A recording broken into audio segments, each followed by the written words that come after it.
Good morning বন্ধুরা, শুভ সকাল সবাইকে।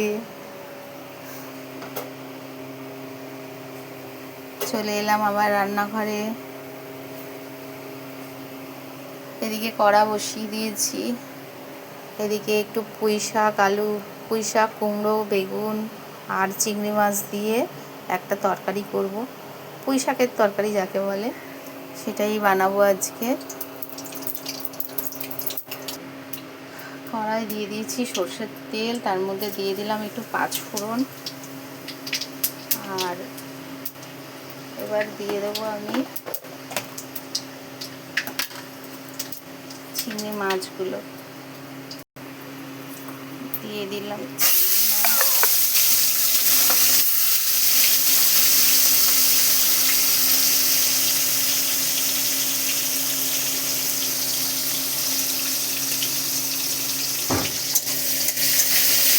চিংড়ি মাছগুলো একটু ভেজে এর মধ্যে দিয়ে দেবো আমি কুচিয়ে রাখা কাঁচা লঙ্কা আর পেঁয়াজ।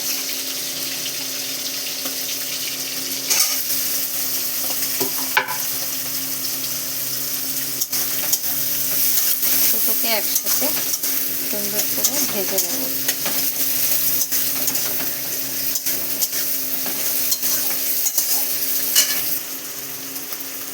এর মধ্যে দিয়ে দেবো একটু হাফ চামচ মতন আদা বাটা।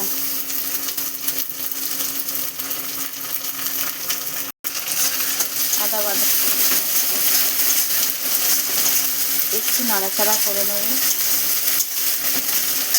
এর মধ্যে দিয়ে দিলাম কেটে রাখা বেগুন আর কুমড়োগুলো দিয়ে দিলাম, ভাজা ভাজা যাতে হয়ে যায়।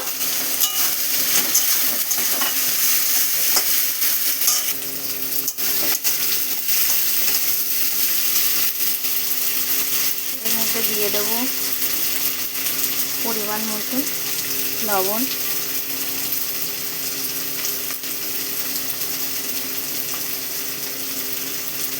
জিরের গুঁড়ো, ধনের গুঁড়ো, হলুদ।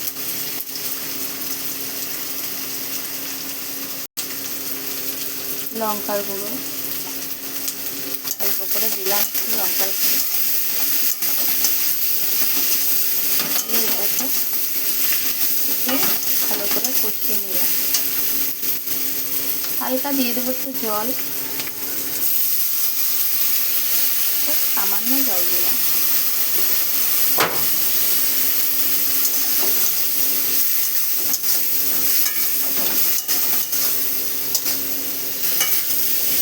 ভালো করে নাড়াচাড়া করে কষিয়ে নিলাম। কষিয়ে নিয়ে এর মধ্যে দিয়ে দেবো কেটে রাখা পুঁই শাকগুলো।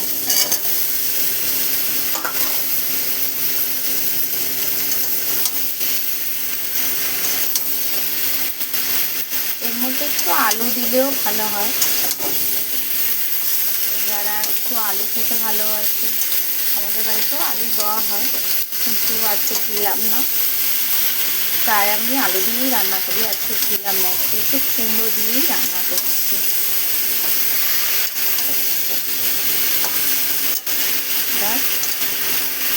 এটা 2-3 মিনিটের জন্য দিয়ে দেবো ঢাকা। মাঝে মাঝে খুলে খুলে একটু নাড়াচাড়া করে দেবো। আবার একটু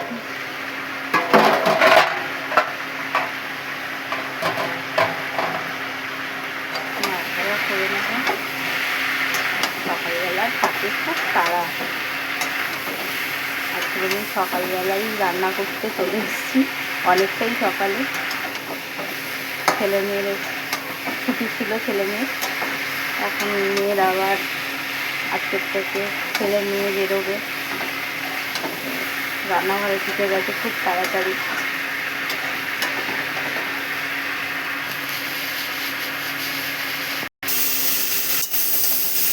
এরকম দিয়ে আরেকটু লবণ দিয়ে দেবো। লবণটা তখন কমই দিয়েছিলাম।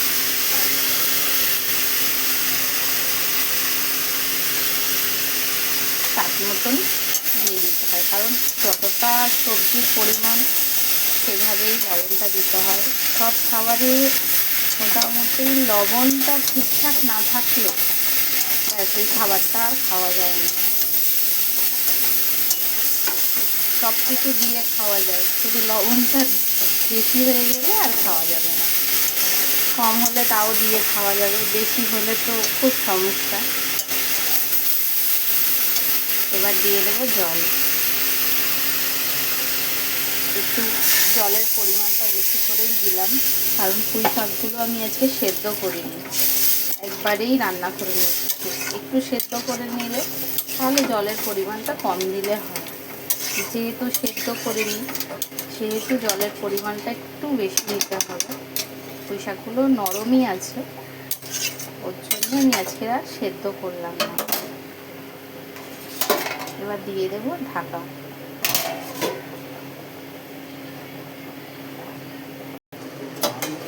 আবার একটু খুলে নাড়াচাড়া করে নিই। অনেকটা জল শুকিয়ে গেছে।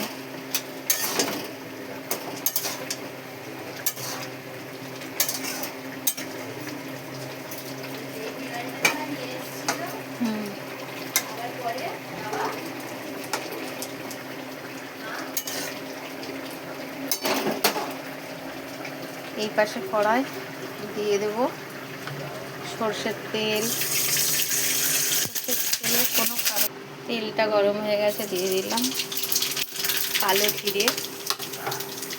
আর এটা একটা চিংড়ি মাছ দিয়ে পটল দিয়ে তরকারি বানাবো। চিংড়ি মাছগুলো একটু ভাজা ভাজা করে নিলাম, ভেজে নিতে হবে চিংড়ি মাছগুলো ওইভাবে।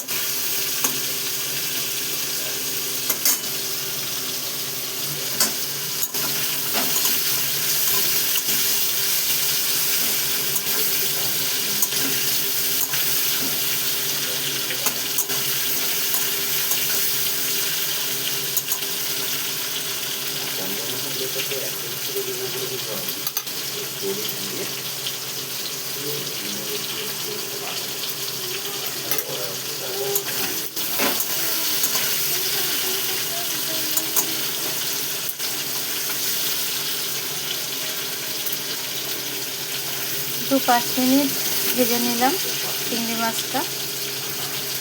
চিংড়ি মাছটাকে তুলে নেব। এই তেলের মধ্যে দিয়ে দেব পটলগুলো।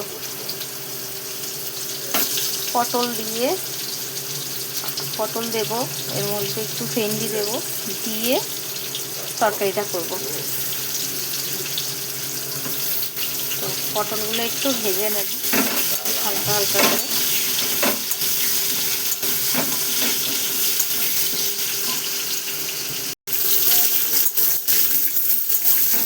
এর মধ্যে একটু লবণ দিয়ে দেবো,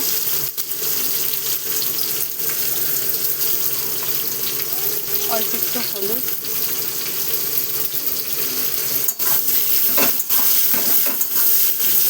ভালো করে ভেজে নিই।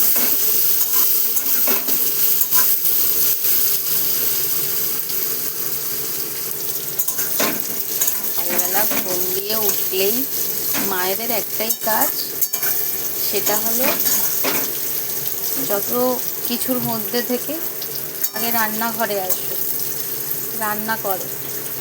না যদি রান্না করেছো তাহলে খাওয়া দাওয়া বন্ধ হয়ে যাবে।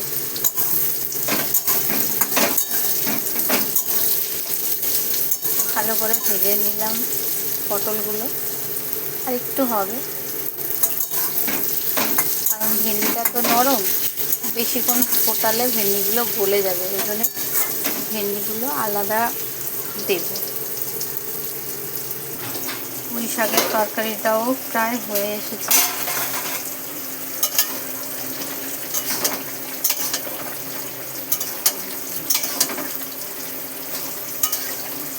এভাবে বাড়িতে রান্না করে খাবেন, ভালোই লাগবে খেতে। সবসময় একই রকমের খাবার ভালো লাগে না, একটু পাল্টে পাল্টে খেতে ভালো লাগে।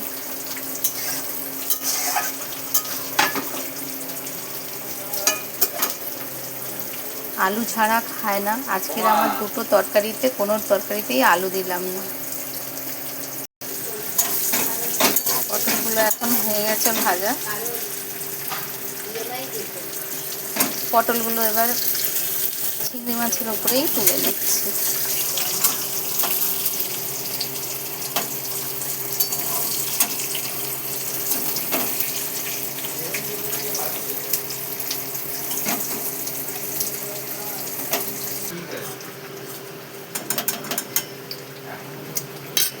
এর মধ্যে এই তেলটার মধ্যেই দিয়ে দেবো পেঁয়াজ কুচি আর কাঁচা লঙ্কা কুচি চেলা করে রেখেছি। দিয়ে দিলাম কাঁচা লঙ্কা, পেঁয়াজ। এখন যা কিছুই দাও ফাটতে শুরু করে দেয়। তেলের মধ্যে কড়াই তেল দিলেও ফাটতে শুরু করে দেয়। মানে জানি না, মাঝে মাঝে একটা তেলের প্যাকেটে কি আছে।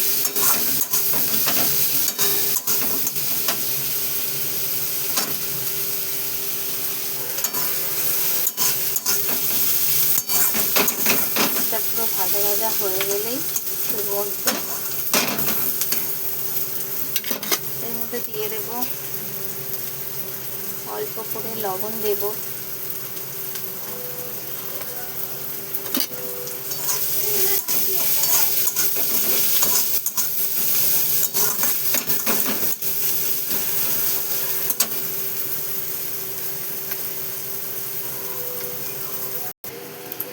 দিয়ে দেবো একটু আদা বাটা, দিয়ে একটু নাড়াচাড়া করবো। দিয়ে দেবো ভেন্ডিগুলো।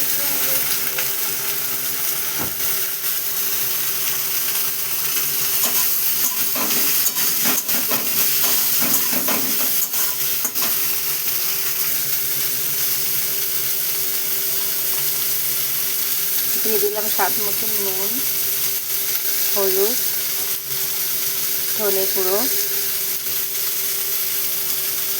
আর একটু টমেটো।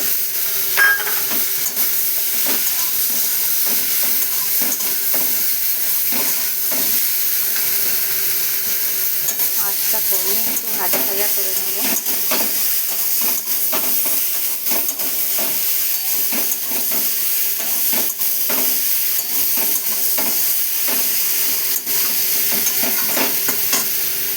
এদিকে আমার পুঁই শাকের তরকারিটাও হয়ে গেছে, একটু পরেই নামিয়ে রাখবো।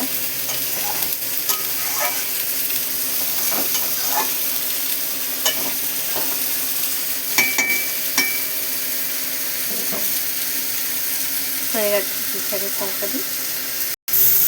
হালকা একটু জল দিলাম, জল দিয়ে একটু নাড়াচাড়া করছি।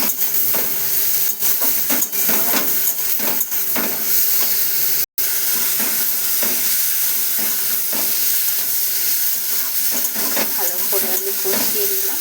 এবার দিয়ে দিলাম পটল আর চিংড়ি মাছগুলো এর ওপর থেকে।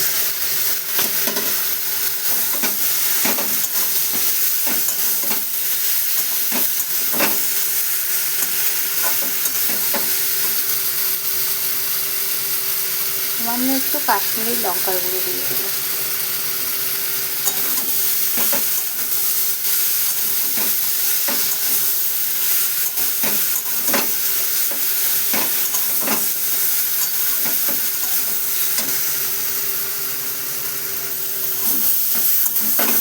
দিয়ে দেবো আমি এবার জল।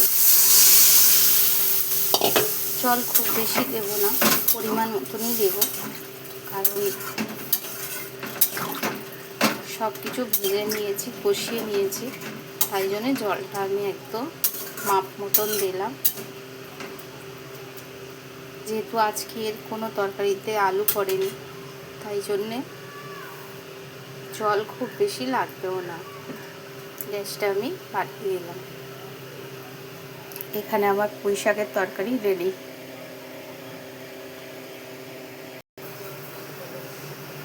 তরকারিটা আমি বড় গ্যাসে বসিয়ে দেবো, কারণ সকালের খুব তাড়া থাকে। একটু তাড়াতাড়ি করে নেব।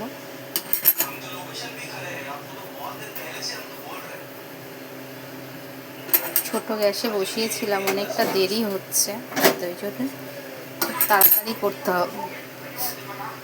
এই জন্যেই আজকের আলু ছাড়া রান্না করলাম, কারণ আলু দিলেই একটু দেরি হয় রান্না করতে। আর এটা করলামও আমি আজকের আলু ছাড়াই, কারণ সবসময় আলু দিয়ে সব তরকারিই খাই। সব তরকারিতে আলু দিয়ে খাচ্ছি, ভালো লাগে একটু আলু দিলে, কিন্তু দেখলাম একটু আলু ছাড়া করেই খাই, ভালোই লাগবে।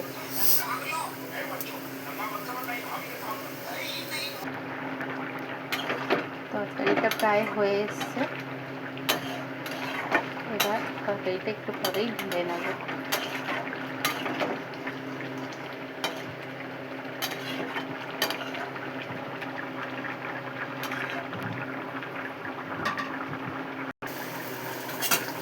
তরকারিটা কমপ্লিট, ঢেলে নেব।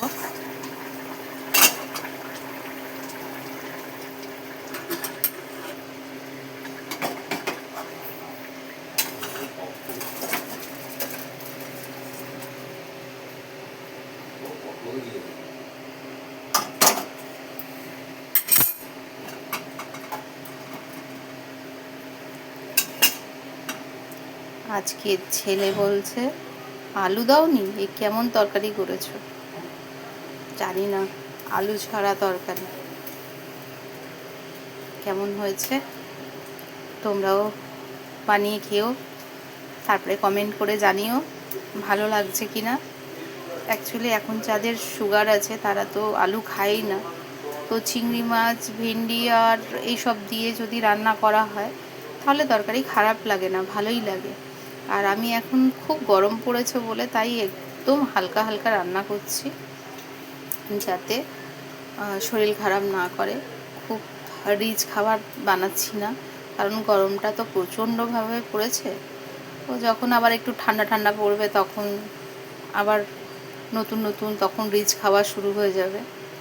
কয়েকটা দিন একটু হালকা খাবার খাচ্ছি। তাহলে তোমরাও এরকম বানিয়ে খেও আর কমেন্ট করে জানিও কেমন লাগছে। তাহলে এখন রাখলাম, বাই।